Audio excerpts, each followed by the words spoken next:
Welcome back, everybody, to Rams Up, your favorite LA Rams podcast. You can also follow us on YouTube. Got some great video content. Our YouTube handle is at LA Rams Up. You can follow us on Instagram as well. I'm your host, Mark. Let's get to it.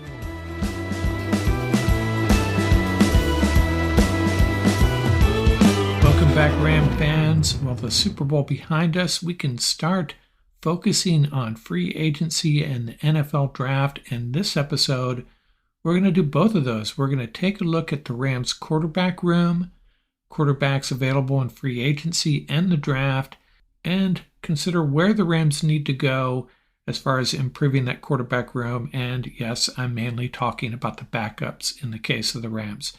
And we're also going to look at someone else's mock draft. A writer from NFL.com will check out what he came up with, his 3-round mock draft. Again, another sanity check for the mock drafts I have been posting primarily on our YouTube channel. That is youtube.com/@LARamsUp. That's where you can follow along with some of our recent mock drafts. Not much else going on in Rams world. Raheem Morris not getting that job in Indianapolis. So kind of just waiting for an official announcement he's coming back. I don't know if we can just assume that. Some NFC West coaching news. Jonathan Gannon, the Eagles defensive coordinator, takes over as the Cardinals' new head coach.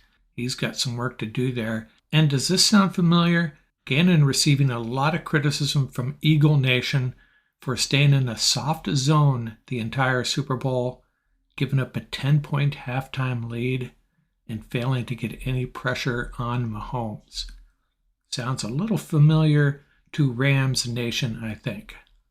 And how about this? Rex Ryan has emerged as a candidate for the defensive coordinator job in Denver, working for Sean Payton. Ryan has been out of the league for 6 years, but he was really considered one of the great defensive minds in the NFL back in the day. And surprisingly, Ryan is only 60 years old. That surprised me. So he may be on his way back to the NFL. The always entertaining Rex Ryan. I got my final power rankings for you, just the top 10. Starting with number 10, I'm going to go with the Miami Dolphins. Number 9, the Dallas Cowboys. And some of these teams, even in the top 10, not overly impressed with. I think they're teams that the Rams, if they were healthy, could probably handle. Number 8, the Baltimore Ravens. They actually gave the Bengals a pretty good game without Lamar Jackson. Got to give them credit for that. Number 7, the Jacksonville Jags. Their arrow is pointing up. And number 6, the Los Angeles Chargers. Now, I know the first thing you're going to ask is, how can the Chargers be ahead of the Jags? Well, because the Chargers are a better team. You can't necessarily just go by head-to-head. You got to look at the big picture. Plus, that game the Chargers lost, that was a road game, flying to the East Coast for a playoff game, putting the hammer on the Jags for the first half, and then letting it slip away real badly. But still, I think the Chargers are a better team than the Jags. Both of these franchises have to be thrilled with the quarterback situation, that's for sure. Number 5, the San Francisco 49ers. And I was originally going to rank them higher. Bit of a dilemma here. We have to take into account their quarterback situation. If Brock Purdy is healthy right now and good to go, or Trey Lance has proven himself, at least more than he has so far, I guess I'd have them ranked higher, but they are what they are. They're a team without a quarterback at the moment. Who knows, but I gave them the number 5 spot. A bit of a dilemma, and hey, I'm a Rams fan.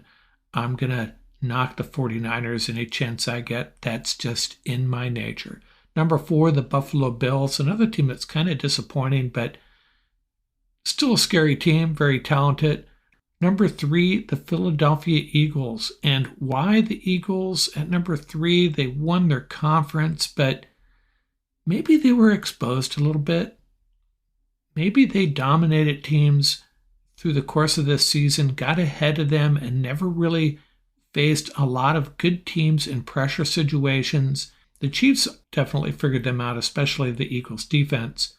So I actually bumped the Eagles down a spot to number 3 and leaping ahead of them at the final moment here as I considered these rankings, the Cincinnati Bengals. Now, the Bengals' offensive line was in bad shape, but you know what? They almost beat the Chiefs, and some would say they should have beat the Chiefs, and we're going to play them in overtime in Kansas City, except for that late hit. That was probably where that game was going. So I got the Bengals ahead of the Eagles. I still say the Bengals-Eagles would have been a terrific game too. And surprise, surprise, the Chiefs are my number 1 team. But if you take a look at these last 2 games, they could have easily lost both of them, helped out by that personal foul late in the Bengals game, helped out by the defensive holding call late in the Super Bowl. But got to give them credit. They may have had a little bit of help, but they made the plays, played very well, especially the second half of that Super Bowl. Their offense was crazy good. They bring home the trophy, and they are the obvious choice, my number 1 team. I was considering doing a who's pumped, who's pissed, who's perplexed segment. Actually, I think I will. It's going to be pretty straightforward. Which fan bases are pumped? Well, we're really just talking about the Kansas City Chiefs. This time of year really comes down to that. The Super Bowl winner, their fans are pumped. And which fan bases are pissed? Well, let's start with the Eagles. I haven't talked to any Eagle fans. Don't really know a lot of Eagle fans, but I can guarantee you they are very unhappy about how their defense played in the second half. And that call that went down late in the game, I would be pissed if I were them. But I'd mostly be pissed at my defense for surrendering that lead, giving up a couple of walk-in touchdowns. Eagles fans are pissed. And I think Niners fans are pissed. They had to feel like they were the team to beat going into the playoffs in the NFC anyways. And when they rolled into Philadelphia, Niner Nation was pretty darn confident, and then it all falls apart. And not only does it fall apart, where do you go from here? What do you do about your quarterback situation? Strange time in 49er country. They're maybe half pissed, half perplexed. And another fan base that's pissed. Speaking for myself, as a Ram fan, I'm pissed Torrey Holt is still not in the Hall of Fame. How about perplexed? 2 fan bases have to be perplexed about players their team traded away and then had really productive playoffs. First is the Titans fan base with A.J. Brown. They've been stewing about this for many weeks, though. A.J. Brown's had a great season. But even more so, New York Giants fan base. Kadarius Toney traded to Kansas City. They received a compensatory 3rd-round pick and a 6th-round pick in this year's draft. And then Kadarius Toney shines in the Super Bowl, that punt return and then the touchdown, a significant contribution in a Super Bowl. If I'm a Giants fan, I'm kind of scratching my head. I think New Orleans Saints fans have to be perplexed watching Sean Payton return to coaching, but in Denver. Speaking of Denver, their fan base has to be really perplexed. Over these last 2 off seasons, they traded a 1st-round pick and a 2nd-round pick for Sean Payton. And then last year, they traded a 1st, 2nd, and a 5th-rounder, plus another 1st and 2nd-rounder this year, plus a tight end and a defensive end and a quarterback for Russell Wilson. And if it sounds like they gave up more picks than a team could possibly have, well, they kind of did. Some of these picks originally belonged to other teams. So they have surrendered a lot. And what do they have in return? They have a very good coach and a quarterback that I'm just not sure he really fits with this team anymore. And with Sean Payton, Russell Wilson and Sean Payton, it seems like an odd marriage to me. I'm not convinced it's going to work. I'm not a big fan of Russell Wilson to begin with and his style of play and where he's at in his career right now. You bring in Sean Payton. I would probably be happier with Sean Payton and Drew Lock, dare I say, or Sean Payton and some other promising young quarterback than I would be with Sean Payton and Russell Wilson. Hey, maybe they'll prove me wrong. I would not be excited if I was a Broncos fan. All they have given up, and now heading into this season. Very few picks. As a Rams fan, I should know better than to even say that right, but still, they have very few picks. A great head coach has been out of the league for a little bit, and Russell Wilson. We'll be back in a second with our rundown of the Rams quarterback situation, and then after that, we'll look at a mock draft from an NFL.com writer. NBA fans, it's time to bring the hoops action to the palm of your hand with DraftKings Sportsbook. This week, new customers can bet $5 and win $200 in free bets instantly.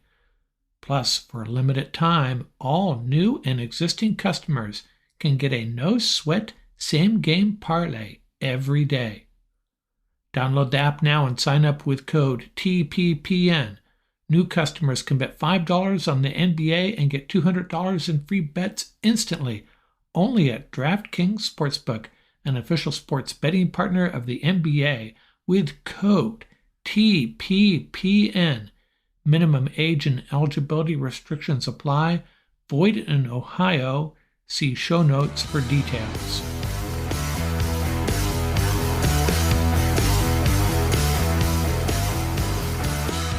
Over the next several weeks, as we get closer to this free agent period and the NFL draft, I'm going to be taking a hard look at each Rams position group, assessing where they are, what changes they need to make in the next year or two, or even this season, like right now, and what the future holds for each of these position groups. And I'm going to start with quarterback.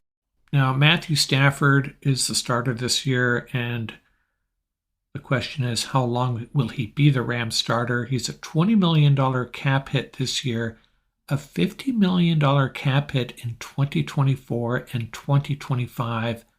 If the Rams were to move away from him after this year, it'd be a $12 million cap hit in 2024 and a $24 million cap hit in 2025. Dead cap hits I'm talking about. But the 2024 cap savings would be $37.5 million.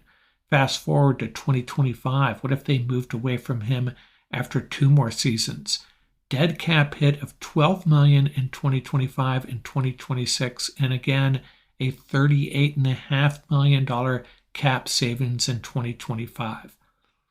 So I know that's a lot of numbers, but what it's telling me is Stafford will most likely be the Rams quarterback for 2 more years. Beyond that, I don't know. It's hard to say, too early to say. It's kind of going to be up to Matthew Stafford and his wife, and as it should be, she should have a say in this. Concerned it's about his health and additional concussions. I get it.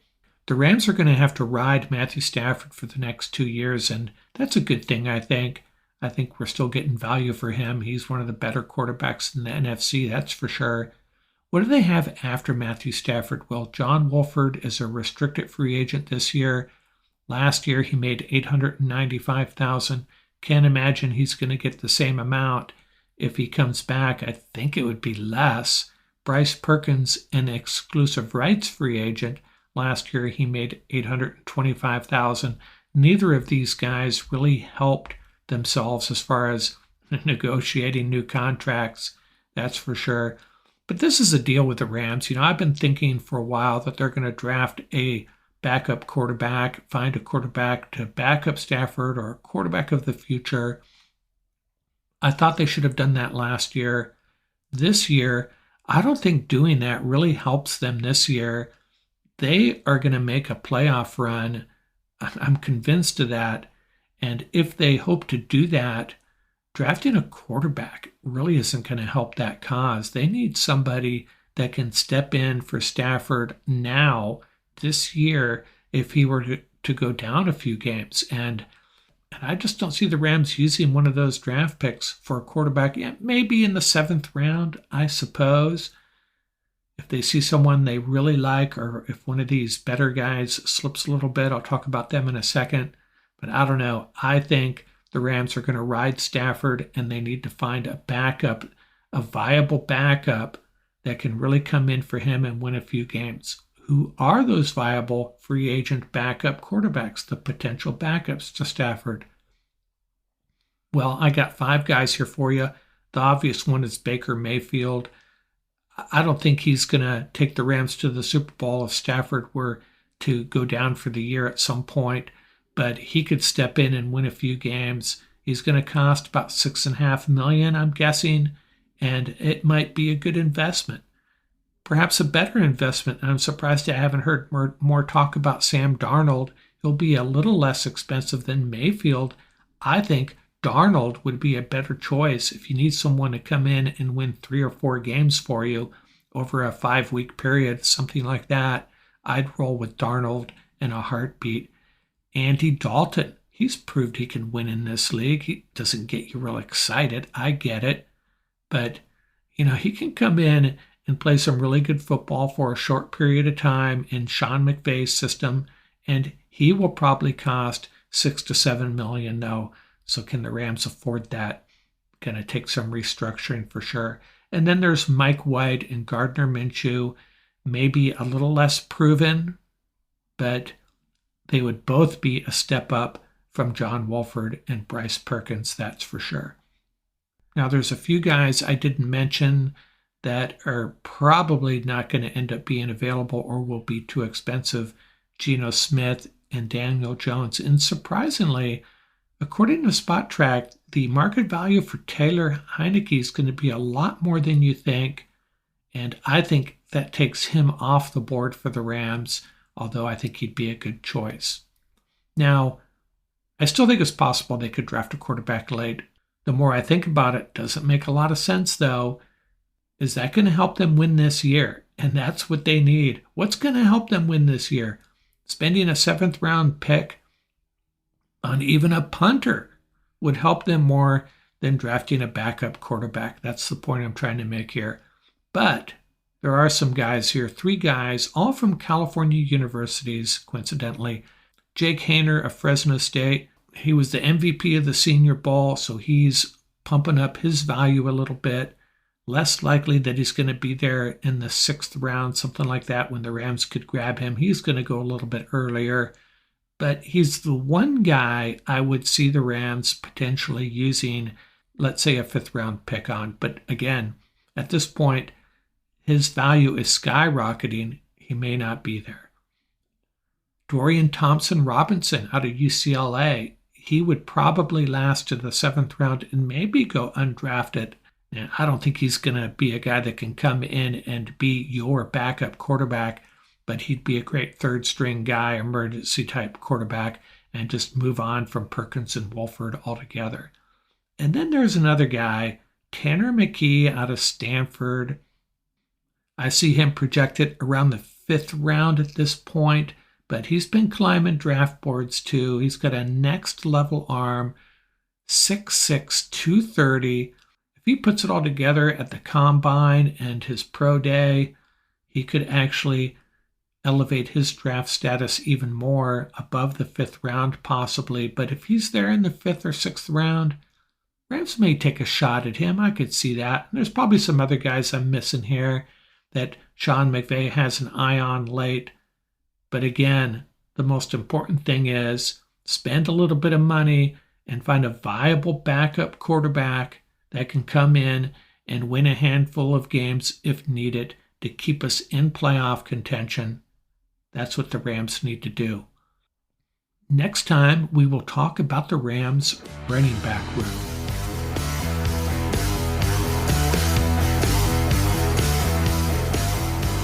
We've already gotten pretty heavily into NFL draft content, and that's going to continue between now and the NFL draft.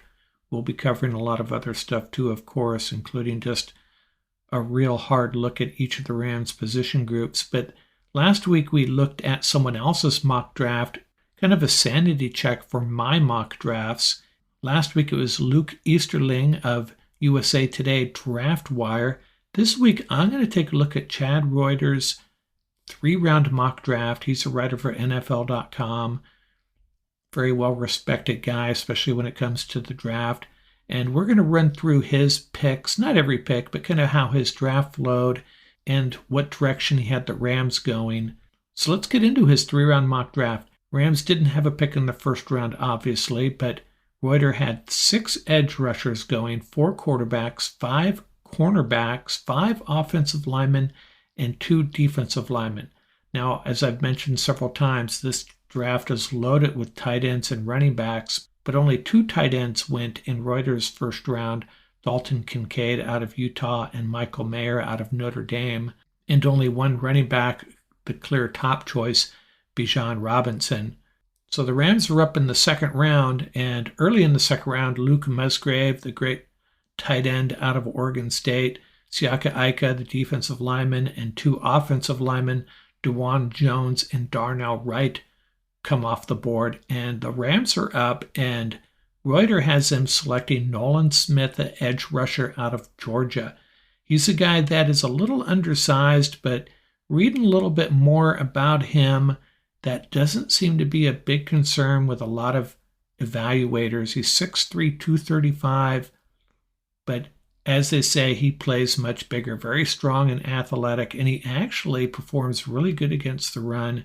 He also had 17 quarterback pressures this last year, playing for the national champions, Georgia, a 74.5 pass rushing grade according to Pro Football Focus. And they even go as far as to say that run defense is a specialty. So you're getting an edge guy that can really excel against the run despite his size. So I've been looking at his measurables, his size, and that concerned me, but I didn't do a deeper dive, and I should have. And if this information is correct, Nolan Smith is a great selection for the Rams. I think edge is an obvious position of need. If you can get value to match the need, that's the ideal situation in the NFL draft. So Reuter nailed this one, I think. In a lot of the drafts I've been doing, Nolan Smith is off the board just before the Rams pick. In this case, he's there and the Rams select him. Soon after the Rams pick, that giant tight end Darnell Washington comes off the board. Tyreek Stevenson, the cornerback out of Miami, that's another guy I like. Zay Flowers, the wide receiver out of Clemson. My special assistant highlighted him as a wide receiver he really likes. Mazi Smith, the defensive lineman, goes 42 overall. And John Michael Schmitz, the center everybody loves, goes 43 overall. After that, the cornerback Emmanuel Forbes. I'm not calling out every pick, just the picks that I had the Rams maybe eyeballing in the second or third round. Jalen Duncan, the offensive tackle out of Maryland. Zach Charbonnet is the second running back overall to go off the board. He's out of UCLA, the jack of all trades. And then Tucker Kraft, the tight end out of South Dakota State. BJ Ojulari, the edge rusher out of LSU. I had him selected in one of my mocks. He lasts until number 61 overall in Reuter's draft. And then we finally get into the third round. Felix Anudike-Uzomah is drafted number 65 overall. And then finally, it's the Rams' turn to draft their second pick in the third round. And this is where Reuters goes a little sideways, in my opinion. He has them selecting the safety, J.L. Skinner out of Boise State. No, I do not see that happening. The initial reaction is the Rams need to replace Taylor Rapp and Nick Scott, and that may be true. But they have 3 safeties in hand, Quentin Lake, Jordan Fuller, and Russ Yeast, and the Rams have a history of drafting safeties later. I just don't think safety is a position that's high on the Rams' priority list. Now, that could change depending on what happens with free agency, but I think Reuters missed the mark on this one. Rams aren't going safety in the third round, unless they're just in love with this guy. But hey, there's a lot of players at positions of need, of greater need, that they're probably in love with as well. Who was still on the board when Reuters had them selecting Skinner? Tyjae Spears, the running back out of Tulane. Sam Laporta, the tight end out of Iowa. Kelly, the cornerback out of Stanford. And perhaps best of all, the guy I might have selected, Garrett Williams, the cornerback out of Syracuse. Yes, he was still on the board in the third round. But overall, I think Reuters' draft is reasonable. I just think he missed it as far as the Rams go in the third round. Give him credit for not having them select an offensive lineman. I know a lot of you probably disagree with me on that, but that's okay. And my most recent mock draft, my mock draft number 13, which I shared the other night, this is the 5th in the series of 6 mock drafts, that experiment I've been doing, trying 3 different position groups, mixing up the order every time. I had the Rams selecting an edge rusher as well, but it was Ojulari out of LSU. Smith was off the board. And then at number 69 overall, the cornerback, Caillou Blue Kelly out of Stanford. No to the safety, yes to the cornerback. And then Luke Schoonmaker, the great blocking tight end out of Michigan in the 5th round. And also in the 5th round, Kobe Turner, the defensive lineman out of Wake Forest. I know this has probably been an overload of draft data, too many names, too many mock drafts, but we get through this interview with Jason Bailey of the South End Zone podcast. We're going to nail it down a little bit better, maybe eliminate some of these players that I have been considering, and then we'll get into some real serious, some really good mock drafts. And it'll get even better when we find out which comp picks the Rams actually have when those get awarded. And that could come pretty soon. It'll probably be the 2nd week of March, would be my guess, when we learn who gets comp picks and which ones they get. Lance Zierlein is still expecting the Rams to get 2 in round 5, 1 in round 6, and 1 in round 7 for a total of 10 picks. But I have seen a projection where the Rams get a 4th round pick and a 5th round pick rather than the 2 5th rounders.